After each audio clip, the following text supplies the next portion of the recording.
Et merci d'être venu pour apprendre, j'espère, comment on cherche la matière noire au grand collisionneur du CERN. Alors je vais commencer en vous parlant pas vraiment de la matière noire, mais je vais commencer par vous parlant de la matière. Parce que c'est quelque chose qui a intéressé l'humanité entière, dès l'Antiquité d'ailleurs. Alors, les Grecs anciens, par exemple, les philosophes physiques, essayaient de comprendre quels sont les constituants de la matière. Et ils proposaient comme les particules élémentaires l'air, le feu, la terre, l'eau. Comme on a avancé avec nos études, on a appris que c'est pas ça, en fait, les constituants de la matière. Et vers la fin du 19e siècle, on a créé le tableau périodique des éléments. Et alors, le tableau périodique, on pensait que ça contient les constituants élémentaires de la matière. Donc, à l'époque, on pensait que c'est ça, les plus minuscules composantes de la matière, qu'on ne peut pas les couper plus.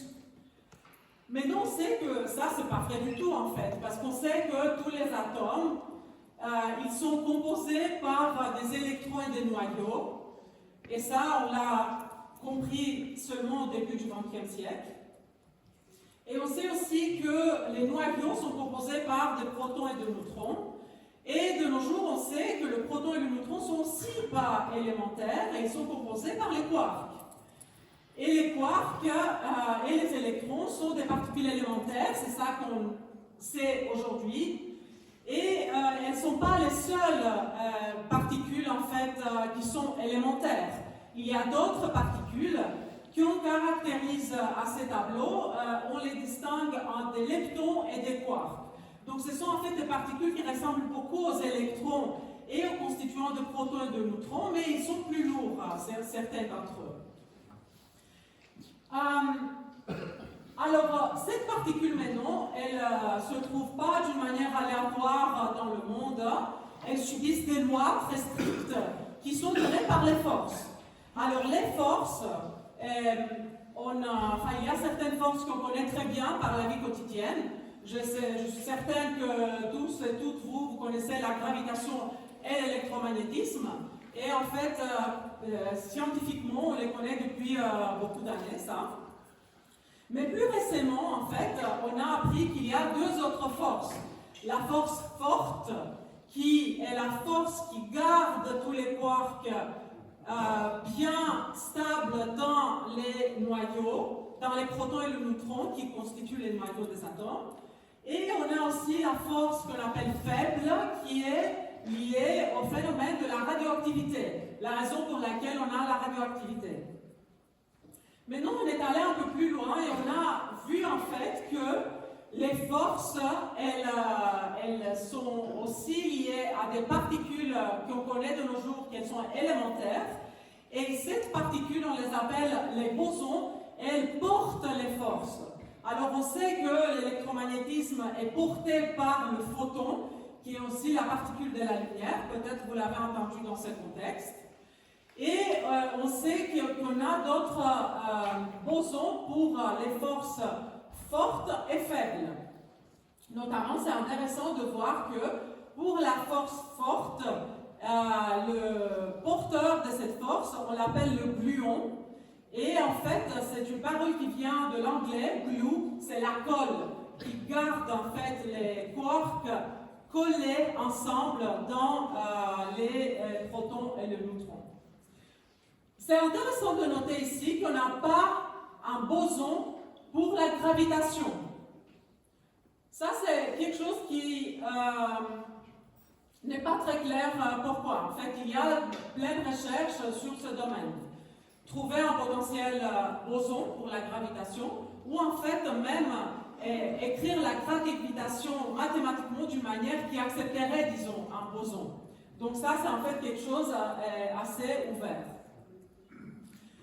Alors, une chose aussi fascinante, c'est que l'échelle des forces, elle est bien impressionnante.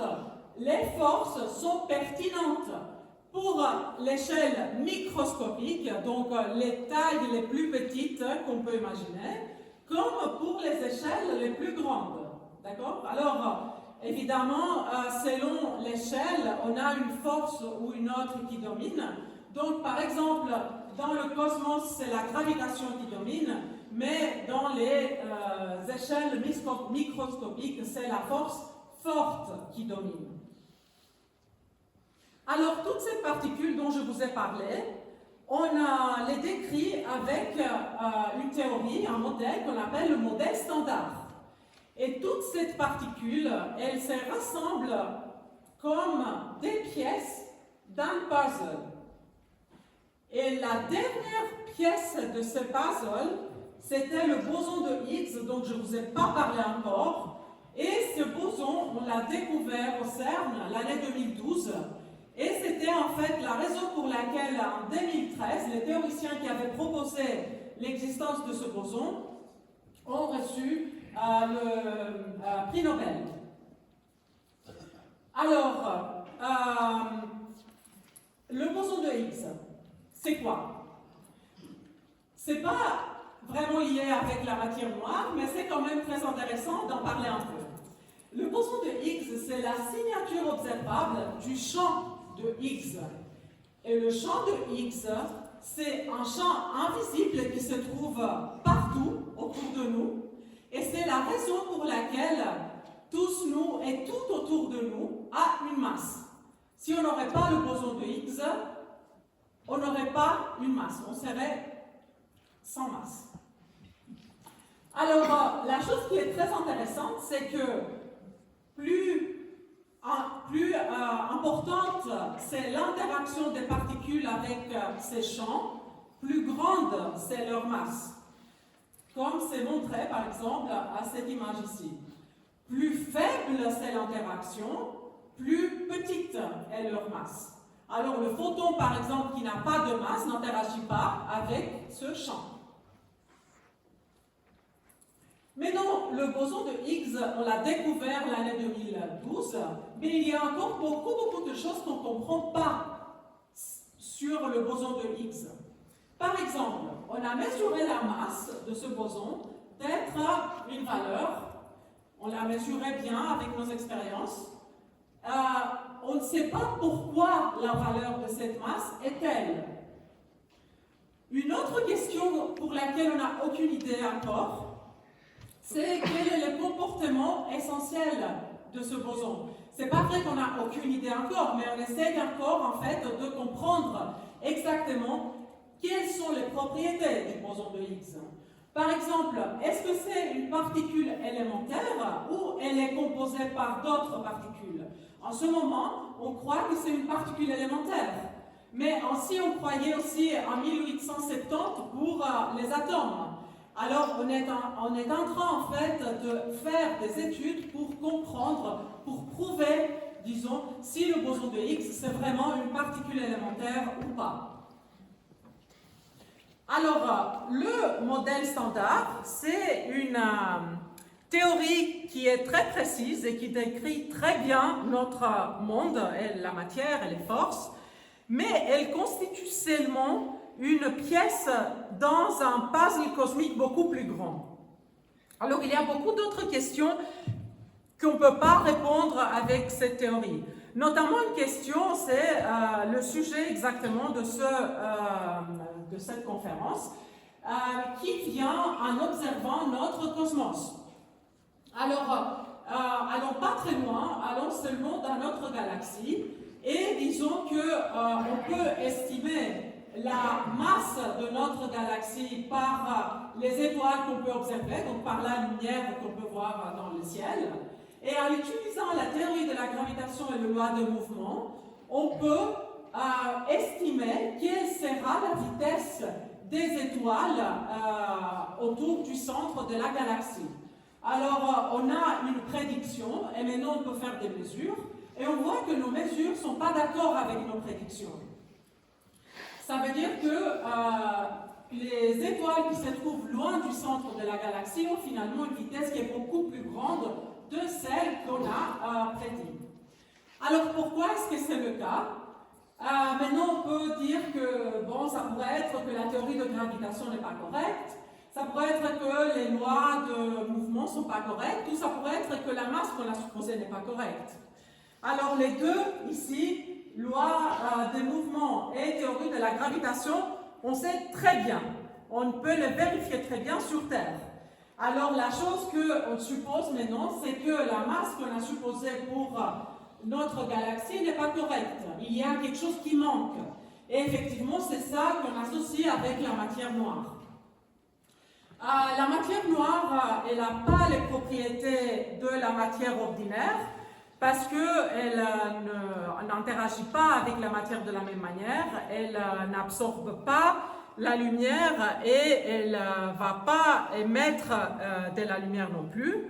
Mais même si on ne la comprend vraiment pas, parce que vraiment on a en ce moment-là vraiment aucune idée de quoi il s'agit, cette matière noire, elle constitue quand même la grande majorité de la matière de notre univers.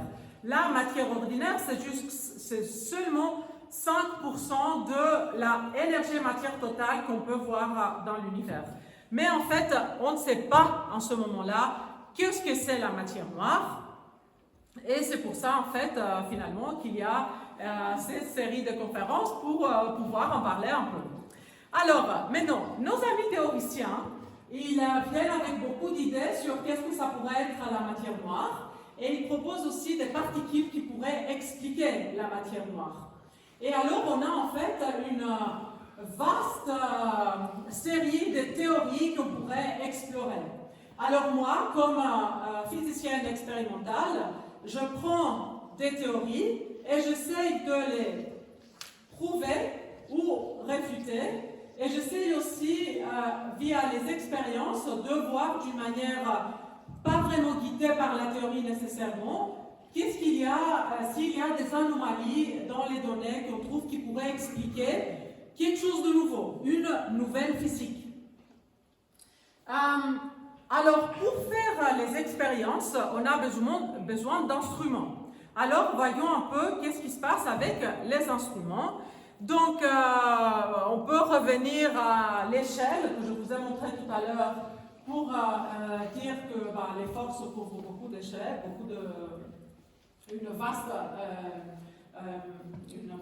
vastement toutes les échelles possibles. Et alors ici, on peut voir comment est-ce qu'on peut faire des observations selon, disons, la taille de ce qu'on peut observer. Alors si on est à des très grandes échelles, là on a des différents types de télescopes qu'on peut utiliser pour explorer. Si on est à l'échelle humaine, on a le meilleur instrument, nos yeux. Et si on est dans les petites échelles, on peut utiliser des microscopes. Mais les microscopes, en fait, on ne peut pas les utiliser pour les toutes petites échelles. Pourquoi? Parce que les microscopes utilisent la lumière et en fait, on est limité par la longueur d'onde de la lumière qui est disponible.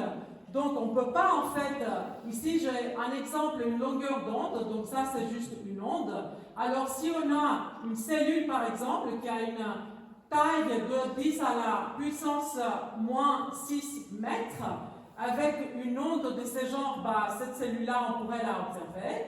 Ici, d'une manière très figurative, cet atome, on pourrait à peine le voir, mais évidemment, je ne sais pas si vous pouvez voir ici un proton, c'est tout minuscule. Si on a cette longueur d'onde, enfin, on ne peut pas voir, d'accord? Et alors, on ne peut pas construire des instruments, des microscopes qui vont avoir une longueur d'onde tellement petite pour voir les protons.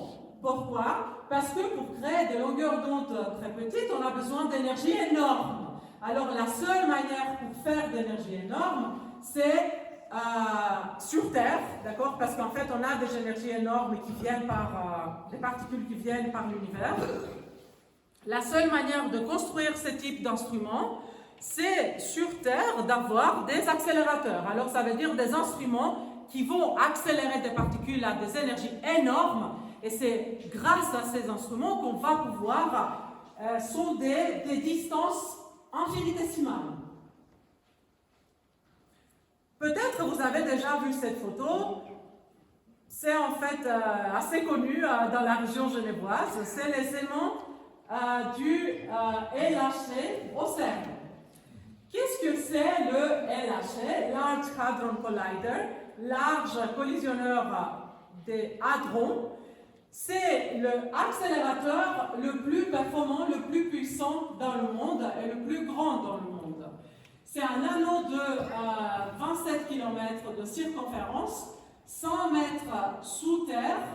Il est constitué autour de 10 000 aimants supraconducteurs qui ont besoin d'une température de 1,9 Kelvin.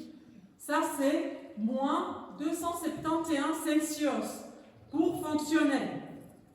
Leur but, c'est de guider et focaliser les faisceaux des protons en ce moment-là, ou des ions qui sont accélérés à plusieurs TeV. Je vais vous dire dans le prochain slide ce que c'est un TeV. Et puis les mettre en collision. Alors TeV, ça veut dire que les protons et les ions sont accélérés à une énergie énorme et ils sont plus ou moins la vitesse de la lumière quand ils sont accélérés à ces énergies. Mais qu'est-ce que c'est le TeV en fait? On peut trouver une correspondance de quelque chose qu'on connaît. En cherchant, la correspondance qu'on peut trouver, c'est un moustique qui vole. Alors, si on considère un moustique de type 2 mg qui vole avec une vitesse de 1 mètre par seconde, donc dans une seconde, la moustique fait 1 mètre, l'énergie cinétique, on peut la calculer. J'imagine que peut-être certains d'entre vous connaîtront que ça, c'est la formule qui donne l'énergie cinétique. Et alors, on peut la calculer. Elle est 6,25 TeV. Ça, c'est très similaire à l'énergie des protons, de chaque proton dans le faisceau de l'accélérateur. Mais donc, quelle est la différence entre le moustique et le proton? C'est la taille. Alors, le proton est 10 à la puissance 21 fois plus légère. Alors, un objet qui est 10 à la puissance 21 fois plus légère a la même énergie, et donc ça veut dire que la vitesse doit être beaucoup, beaucoup plus grande. Et c'est effectivement ça qui se passe. Donc le proton a une vitesse qui est 10 à la puissance 8 fois plus rapide par rapport à la moustique. Alors prenez la vitesse du moustique, ajoutez 8 zéros, c'est ça la vitesse du proton. Alors c'est très grand, c'est très énergétique. Et qu'est-ce qu'on fait avec ça? Alors ici vous voyez le LHC et les particules, en fait les faisceaux de particules qui circulent. Les faisceaux en fait viennent par d'autres accélérateurs qu'on appelle les gens injecteurs. Il y en a 4, il y a 4 autres accélérateurs au CERN qui ont été construits en fait au fur et à mesure dès les années 50 quand le CERN a été créé. Alors les particules, les faisceaux qui circulent dans le LHC, ils vont entrer en collision à 4 points où on a construit des expériences et en fait les expériences jouent les rôles d'énormes caméras qui vont prendre des photos de ce qui va se passer à cette collision. Alors on a l'expérience LHCb, ALICE, et les deux plus grandes sont CMS et ATLAS.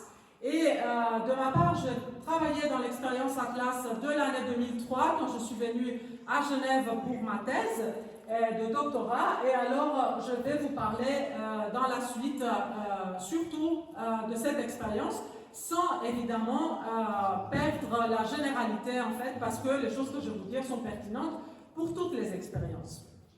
Alors, on utilise le LHC, que vous voyez ici, et on espère de capturer la matière noire. Alors, je vais vous parler maintenant de l'expérience ATLAS. Donc, est-ce que certains d'entre vous ont déjà visité ATLAS? Ah, super, plusieurs d'entre vous. Vous êtes descendus dans la caverne. Qui a descendu dans la caverne? Ok, pas mal, super. Alors, si vous n'avez pas encore visité l'expérience ATLAS, il faut faire dès l'été, il y aura plein de possibilités de visiter de nouveau. Alors, il faut prendre contact et absolument visiter. Parce qu'en fait, chaque fois que moi, je descends dans la caverne, je suis extrêmement étonnée. C'est vraiment impressionnant la taille de cette expérience. Donc ici, vous voyez un point de vue. Ici, vous voyez un autre point de vue. La grandeur, vous pouvez la voir en comparant ici, en fait, les gens qui sont en train de visiter. Voyons un peu qu'est-ce que c'est Atlas en termes de chiffres. Alors, le détecteur Atlas, il pèse 7 kilotonnes. C'est en fait comme le Tour Eiffel.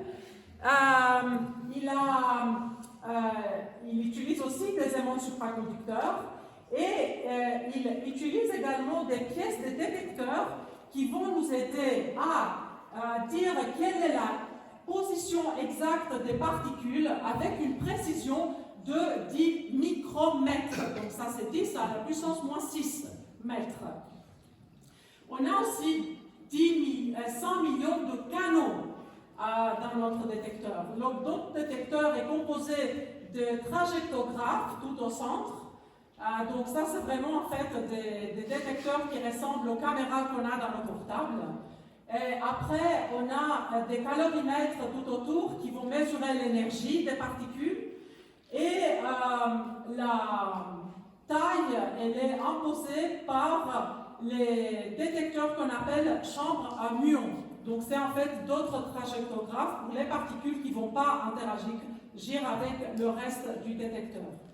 Et on a 100 millions de canaux, donc on peut imaginer que ça c'est comme un téléphone qui a une caméra de 100 mégapixels, et vous irez dire 100 mégapixels, c'est pas. Enfin, ça va, c'est pas si spécial que ça.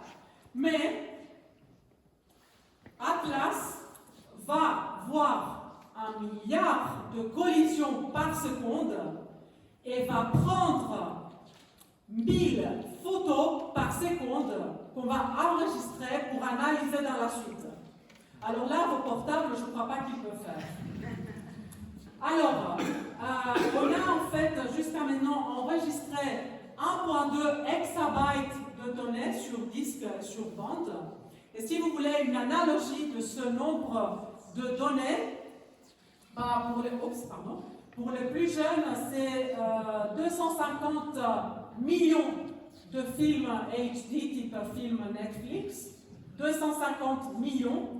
Et pour peut-être ceux qui se rappellent des CD-ROM, ça c'est 1,7 milliard de CD-ROM. D'accord? Donc les données en fait qu'on pourrait avoir à 1,7 milliard de CD-ROM. C'est beaucoup de données. On utilise un demi-million de cœurs CPU non-stop pour analyser les données, donc les reconstruire et les analyser, soit au CERN, soit dans nos instituts. Et jusqu'à maintenant, on a collectionné 100 milliards d'événements par les collisions que le LHC a fait. Alors, si vous pouvez voir d'autres photos de l'expérience Atlas, notamment la caverne quand elle a été créée, 2004, l'année 2004, les aimants toroïdaux qui en fait sont très caractéristiques de notre expérience, c'est le système d'aimants le plus grand du monde. Parce que c'est vraiment énorme, c'est 46 mètres enfin peut-être 40 mètres de longueur et c'est très haut tout le système. Et d'autres photos qui montrent les trajectographes, leur assemblage, installation, la ferme des calculs, et avec des ingénieurs en fait, des physiciens qui ont travaillé pour rendre ça possible. Alors c'est intéressant de savoir que les détecteurs utilisent des capteurs rapides et résistants aux radiations parce que la radiation qui est créée pendant une collision elle est énorme. On a des systèmes qui doivent être très stables côté structure, alors on doit travailler avec des ingénieurs en mécanique qui vont construire des structures très stables et très légères. On a besoin des systèmes de lecture extrêmement rapides, alors là il faut travailler avec des ingénieurs en électronique excellents qui vont en fait rendre ces systèmes possibles. et on a une infrastructure informatique capable de traiter les volumes de données gigantesques, comme je vous ai dit.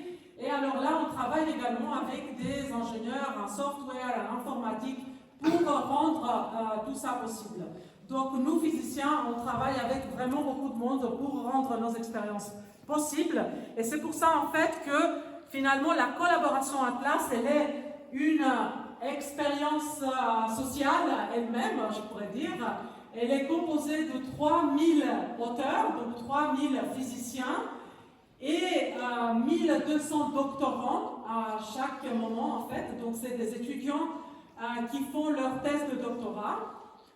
Pas seulement en physique, mais aussi en ingénierie, assez souvent.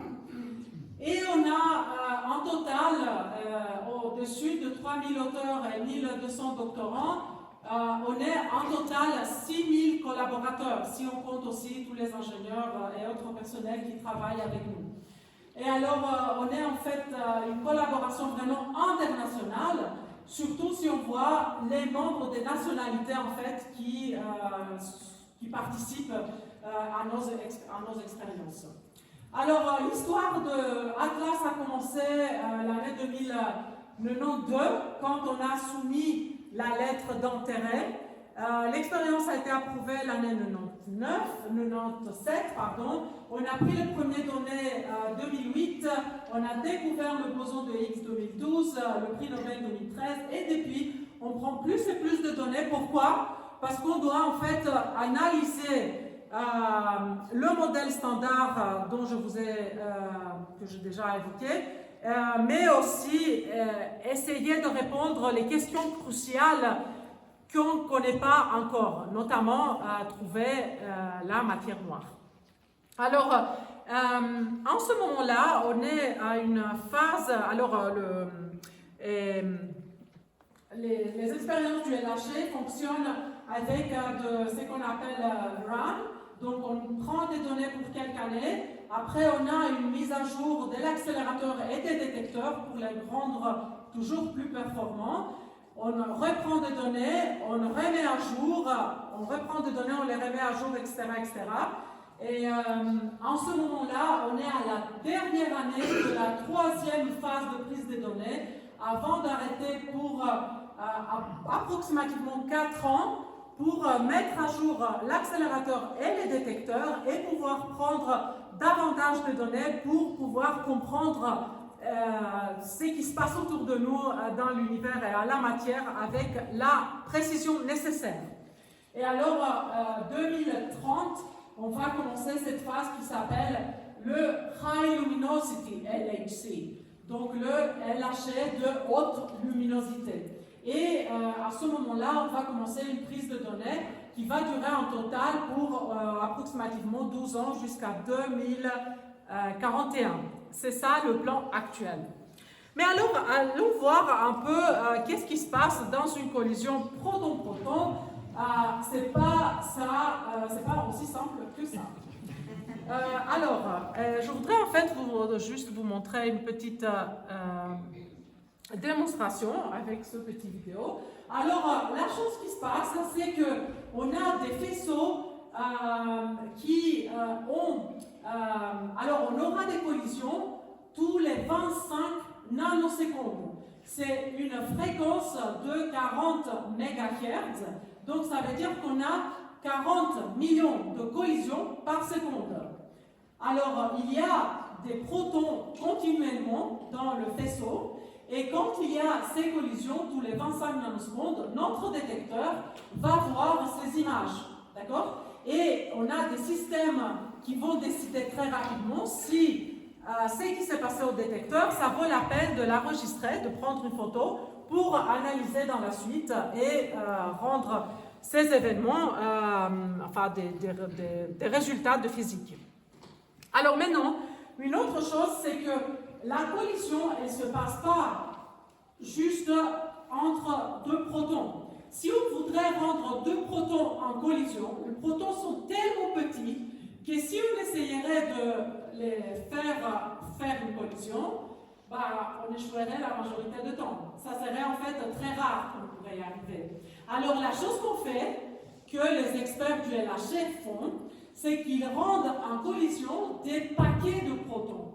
Et chaque paquet a approximativement 2 fois 10 à la puissance 11 protons par paquet. C'est un nombre énorme. Mais comme ça, en fait, au moins, on a approximativement 60 collisions de protons par chaque collision de paquet. Et entre ces 60 collisions, on peut avoir une qui est intéressante.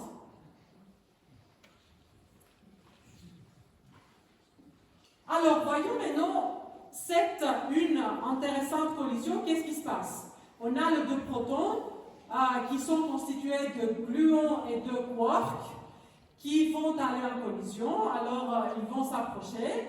Et la chose qui va se passer, c'est que l'énergie va être tellement grande que les constituants des protons vont effectivement entrer en collision, vont interagir. Les constituants, on les appelle les partons. Et alors, ici, on peut imaginer par exemple que deux gluons, un gluon de ce proton et un gluon de ce proton, vont interagir. Et la théorie nous dit qu'avec une certaine probabilité, on va avoir telle ou telle particule qui est produite comme résultat de cette interaction. Donc on peut par exemple avoir le boson de Higgs qui est produit après une interaction de deux gluons. On pourrait avoir aussi d'autres bosons qui sont produits ou d'autres particules qui sont produites. Et tout ça dépend de la probabilité que la théorie nous donne et que nous on peut mesurer aussi. Alors, également avec une autre probabilité maintenant, le boson de Higgs va désintégrer instantanément à d'autres particules, comme par exemple, dans ces cas, deux photons. Le boson de Higgs pourrait désintégrer à d'autres particules aussi. Mais ici, je vous donne juste ça comme un exemple. C'est juste une question de probabilité. Alors, maintenant, qu'est-ce qu'on va faire en fait dans notre détecteur pour voir ce boson de Higgs? Alors, les photons et toutes les particules vont interagir avec la matière du détecteur et nous, on va les reconstruire pour les associer dans la suite avec les particules du modèle standard. Alors, par exemple, on peut créer des électrons. Ça que vous voyez ici, c'est une vue transverse de notre détecteur, juste pour illustration. Alors, on peut, par exemple, avoir un électron, ou un photon, ou un muon. Toutes ces particules, on a étudié comment on peut les reconstruire dans notre détecteur. Prenons l'exemple maintenant, disons, dans notre cas, on était intéressé au Higgs qui a désintégré à deux photons. Alors, on va voir deux photons à notre détecteur et on va prendre nos données et d'une manière statistique, on va essayer maintenant de voir si les deux photons qu'on voit quelquefois vont donner une distribution à une quantité pertinente qui pourrait en fait nous aider à faire une mesure. Alors si on a un Higgs qui désintègre à deux photons, c'est une particule, on pourrait prendre la masse de la particule comme une quantité pertinente. Et c'est ça en fait qu'on a fait pour, par exemple, découvrir le boson de Higgs. La chose qu'on a ici, c'est une graphique qui montre la masse de deux photons. Ici, c'est le nombre d'événements. Et cette graphique, vous la voyez augmenter juste parce qu'on augmente de plus en plus les données qu'on considère chaque fois. Et alors, on voit que ça, c'est la graphique en fait qui a été utilisée pour la découverte du boson de Higgs en 2012. Alors, on peut voir qu'on a une bosse sur un bruit de fond. Et cette bosse, c'est exactement ça qui n'était pas en fait donné par quelque chose d'autre dans le modèle standard. Et on a dit, voilà, il y a une nouvelle particule là. Et en même temps, en fait, on a étudié d'autres canaux, donc le Higgs pourrait désintégrer à d'autres choses. On a étudié ces autres choses également. Et on a vu en même temps qu'on avait des petites bosses qui apparaissaient à la même masse. Donc voilà, c'est comme ça qu'on a pu dire, voilà, on a découvert le boson de Higgs. Maintenant, comment est-ce qu'on peut voir ça dans notre détecteur? Voyons une autre petite vidéo. Donc ici, vous voyez les protons dans les injecteurs. C'est les différents injecteurs. On va accélérer les protons petit à petit avant de les envoyer dans le LHC. Ici, vous voyez le LHC. Et maintenant, on va se concentrer dans le faisceau. Donc ici, vous voyez en fait les aimants du LHC qui croisent France et Suisse aussi. Et voilà le proton. Évidemment, c'est pas vrai. Donc, on a les protons qui vont maintenant... Là, on a cette illustration de deux protons qui entrent à collision. Et voilà, il y a cette probabilité d'avoir effectivement un Higgs qui a été généré et la désintégration d'un Higgs à deux photons. Et alors voilà l'image qu'on a vue en fait à notre détecteur plusieurs fois évidemment pour pouvoir faire la graphique que je vous ai montré tout à l'heure. C'est tout une question de probabilité et statistique. Et alors, je voudrais juste, avant de passer vraiment et vous parler un peu plus de comment on fait les recherches de la matière noire, je voudrais vous montrer quel est l'état actuel du modèle standard. Parce que c'est vraiment le point de départ pour toute autre recherche qu'on peut faire au CERN dans nos expériences. Et alors, cette graphique qui est peut-être très compliquée, mais aussi une des graphiques les plus importantes qu'on a produit avec nos expériences, donc l'expérience Atlas notamment, elle nous montre à cet axe ici les différentes particules auxquelles les protons peuvent en fait, les particules que les protons peuvent, les interactions de protons peuvent produire. Donc on voit par exemple des bosons WZ, des quarks top, le boson de Higgs, d'autres particules. Et dans cet axe, on voit la quantité qu'on appelle section efficace, qui représente la probabilité d'avoir un résultat. Alors, la chose maintenant qui est très fascinante, c'est qu'on couvre 14 ordres de grandeur à cette quantité qu'on appelle la section efficace. Maintenant, si on regarde qu'est-ce que la graphique nous montre, on a les mesures dans des différentes conditions du LHC et on compare toujours ça avec la théorie. Donc partout, les boîtes grises sont la théorie et les boîtes colorées sont nos mesures. Alors une chose qu'on voit, c'est que les mesures sont à un accord impressionnant avec la théorie et ça se passe pas juste à une échelle, mais à 14 ordres de grandeur. C'est qui est en fait un énorme succès pour cette théorie, le modèle standard. Mais en fait, pour y arriver, le modèle standard avoir une telle description de nos données, on a dû en fait apprendre par nos données. Alors, le boson de Higgs, en fait, que je vous ai montré, c'est ici le Higgs qui va désintégrer à deux photons. Et maintenant, on est où avec la matière noire?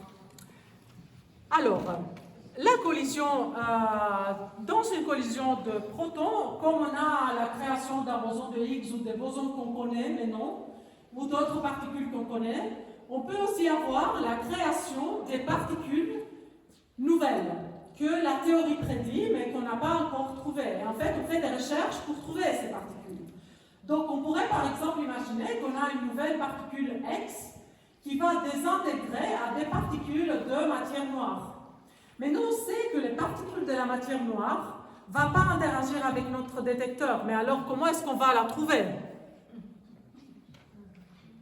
Heureusement, on a des manières, par exemple, dans cet événement ici que je vous montre, il y a la possibilité d'avoir un gluon qui va interagir, qui va en fait sortir par le quark avant de l'interaction.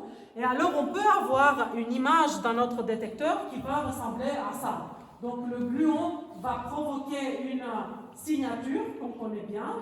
Et maintenant, une chose aussi très essentielle pour la physique qu'on fait au collisionneur, c'est que l'interaction se fait à cet axe. D'accord? Dans l'axe, on va l'appeler Z, il y a les protons qui viennent, mais à cet plan, le plan transverse, l'énergie initiale, elle est égale à 0. Alors 0 sera également l'énergie finale. Alors ça veut dire que si on ajoute, maintenant j'espère que je parle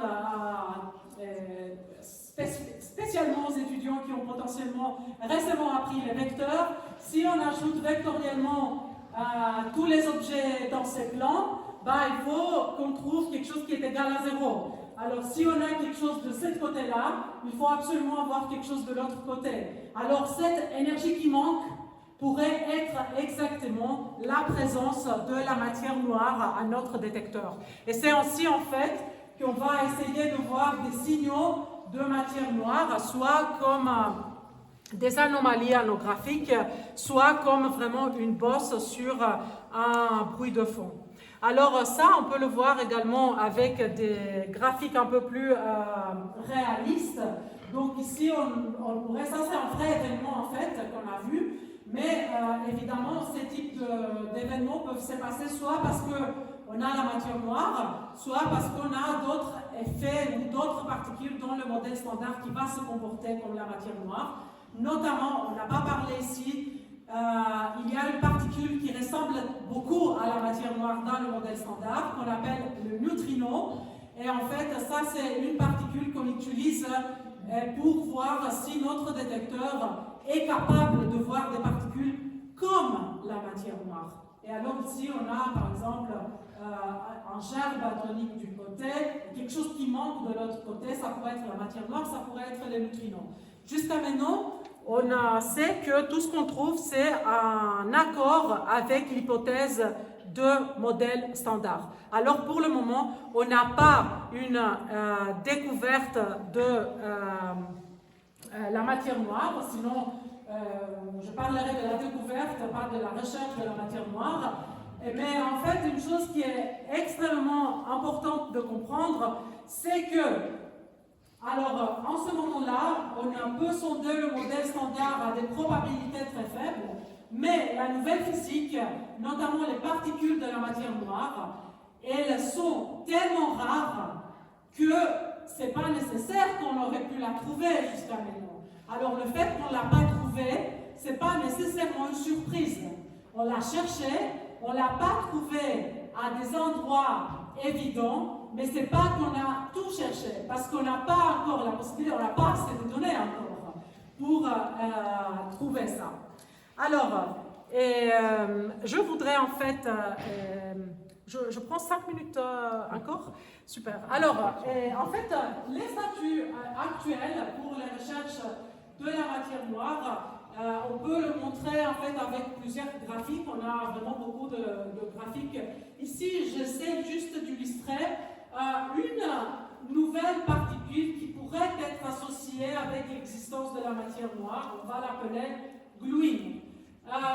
Et en fait, ça fait en fait beaucoup d'années qu'on essaye de trouver ces nouvelles particules, et pour le moment, la chose qu'on peut faire, c'est voir où est-ce que cette nouvelle particule se trouve pas, pour nous guider à chercher là où potentiellement on va avoir la matière noire. Alors ces résultats nous rapprochent à la véritable réponse, et effectivement, comme je vous ai dit, on aura le LHC de haute luminosité dans la suite qui va nous donner 5 fois plus de données par rapport à ce qu'on a déjà dans nos ordinateurs, 10 fois plus de données par rapport à ce qu'on a déjà analysé, parce qu'on n'a pas tout analysé encore, tout ce qu'on a dans nos ordinateurs.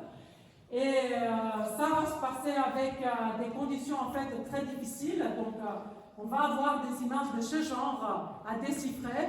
Alors on a besoin d'utiliser intelligence artificielle et des méthodes vraiment très modernes pour pouvoir en fait comprendre qu'est-ce qui se passe dans notre détecteur. Mais on a encore un vaste espace d'exploration. Et en fait, dans la suite, la chose qu'on veut faire, c'est augmenter la précision de nos mesures pour voir si la théorie est d'accord avec les mesures, parce que ceci pourrait aussi indiquer la présence de nouvelles physiques, ou sinon explorer dans le domaine inexploré qu'on a. Alors, je voudrais aborder 2 points très brièvement avant de terminer. On parle de domaine inexploré. Alors voyons, sauf en fait analyser plus de données et aller à des phénomènes beaucoup plus rares pour trouver en fait où est-ce que se cache cette matière noire. Une autre manière, c'est de voir, d'améliorer les instruments qu'on utilise et la zone où on peut en fait faire les explorations. Alors, plus précisément, avec notre détecteur Atlas, on a les collisions qui se passent, comme ça, on a le proton qui viennent, on va avoir une collision tout au centre, comme on a déjà expliqué, et la majorité des produits en fait qu'on analyse avec l'expérience Atlas sont, disons, centraux. Alors, il y aura des trucs qui vont se passer centralement, d'accord? On n'a aucune idée qu'est-ce qui se passe si on a des particules de nouvelles physiques qui sont créées vers la direction en avant. Parce que là, on n'a pas de détecteur pour pouvoir en fait dire qu'est-ce qui va se passer. Alors, au tout début, ce n'était pas, disons, un souci parce qu'on voulait explorer qu'est-ce qui se passe avec le Atlas principal. Mais comme on a vu en fait qu'avec la partie centrale du détecteur, on n'a pas encore vu cette matière noire, on a commencé à explorer aussi cette partie très avant, very forward, du LHC. Alors, tout a commencé quand des théoriciens ont proposé qu'on pourrait effectivement avoir la matière noire qui est créée et qui échappe en partant en fait à la direction très en avant. Et alors on a cherché pour voir si on pourrait construire une expérience pour explorer cette possibilité. Et effectivement, on a placé un nouveau détecteur dans un tunnel qui était inutilisé en ce moment-là. Et cette nouvelle expérience a été construite et a commencé à prendre de données l'année 2022. Elle est une expérience minuscule si on la compare à Atlas. Elle est seulement 7 mètres de longue et approximativement même pas 1 mètre de haut. Mais en fait, elle peut explorer une partie que Atlas ne peut pas. Évidemment, on ne peut pas remplacer Atlas avec cette expérience parce que la possibilité d'exploration elle est beaucoup limitée, mais on peut en fait augmenter les possibilités d'exploration en ajoutant cet autre type d'expérience. Et maintenant, une question en fait que la physique des particules les physiciens de particules doivent répondre, c'est qu'est-ce qu'il y a au-delà du LHC. Et je crois que ça ne sera pas une surprise, ce que je vais montrer dans la suite. Peut-être le FCC, ça serait en fait un Future Circular Collider, un autre anneau beaucoup plus grand qui laisserait le Salève plus ou moins, pas vraiment au centre, mais vous voyez ici c'est le Salève, Genève, donc ça passerait en dessous du lac. C'est en fait un projet très ambitieux qui est en train d'être exploré par la communauté des physiciens des particules et par les équipes techniques, donc les ingénieurs du CERN en même temps. Donc il y a évidemment la question qu'est-ce qu'on peut faire côté physique, mais il y a également la question très importante de qu'est-ce qu'on peut faire côté ingénierie. Donc la faisabilité, c'est quelque chose qu'on est en train d'explorer en ce moment comme communauté. Donc ceci m'amène à la slide finale. Donc en bref, la recherche de la matière noire Au CERN, le modèle standard, c'est un cadre remarquable qui explique notre univers, mais il est très incomplet. L'un des plus grands mystères qui ne nous explique pas, c'est qu'est-ce que c'est la matière noire. Et pour explorer les constituants les plus fondamentaux de la nature, nous devons attendre des énergies beaucoup plus élevées pour pouvoir en fait voir des distances les infinitésimales grâce à des collisions de particules extrêmement énergétiques. Et ces collisions peuvent produire des candidats de matière noire que les expériences du CERN recherchent activement. Donc la prochaine grande découverte pourrait être en fait juste toute proche, et il faut être prêt de la reconnaître pour capturer cette matière noire. Quelque chose que je n'ai pas discuté du tout, mais que c'est extrêmement important évidemment, et peut-être un sujet pour une autre conférence, c'est qu'en chemin, nous stimulons des innovations technologiques de pointe dont l'impact dépasse le domaine de la physique des particules, et on a en fait des innovations technologiques qui sont utilisées dans la vie quotidienne d'une manière très vaste. Alors voilà, avec ça, merci beaucoup.